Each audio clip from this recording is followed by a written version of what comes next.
Викинги строили свои драккары, полагаясь на опыт и интуицию, а не на чертежи.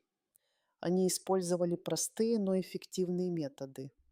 Сначала выбирали крепкое дерево, чаще всего дуб, и обрабатывали его с помощью простых инструментов.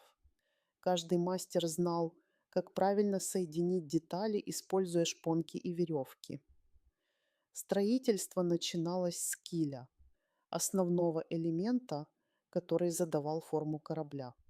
Затем добавлялись борта, которые делали драккар легким и быстрым. Викинги также использовали специальные технологии, такие как шиповое соединение, чтобы обеспечить прочность конструкции. Каждый драккар был уникален, отражая стиль и традиции своего создателя. Эти корабли не только служили для торговли и завоеваний, но и были символом мощи викингов.